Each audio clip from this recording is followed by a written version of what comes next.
Welcome to Dokra village Bankura. আমরা এই যে গ্রামের মধ্যে এসে পড়েছি, এখানে আমরা দেখবো ডোকরার কাজ।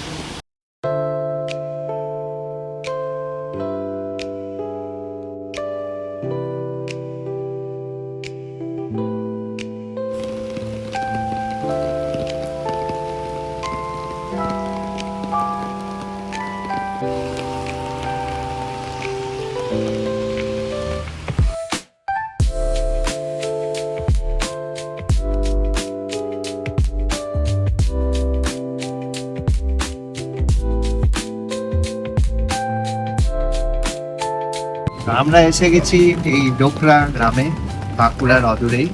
তো বিভিন্ন জায়গায় বিভিন্ন জিনিস আমরা দেখেছি, হস্তশিল্প। তো এই জায়গাটায় এই যে বাঁকুড়ার হস্তশিল্প, এটা পৃথিবী বিখ্যাত।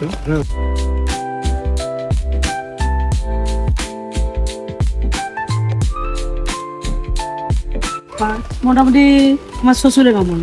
শ্বশুরের আমলে। ও তারপর বিয়ে করার পর থেকে আপনিও?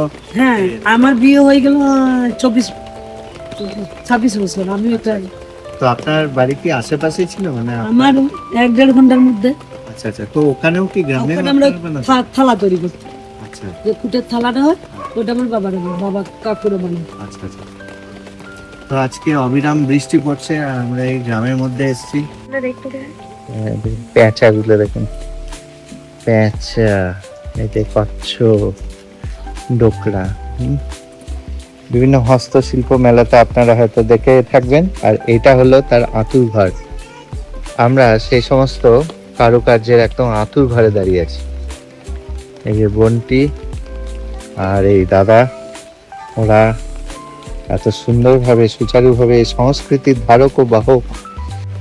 তো এই যে এই পাশে একটা মিউজিয়ামও আছে। মিউজিয়ামটা আনফরচুনেটলি আজকে 7 পিস আছে।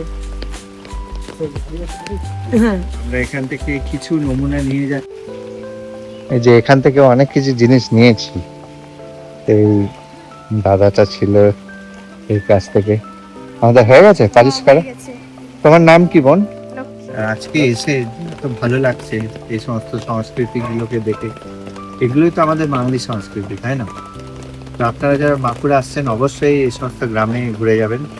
আর এই যে দিদিরা আছে, বোনরা আছে, সবাইকে একবার দেখা করে গেলেও মনে হবে যেন একজন আর্টিস্টের সঙ্গে আমাদের দেখা।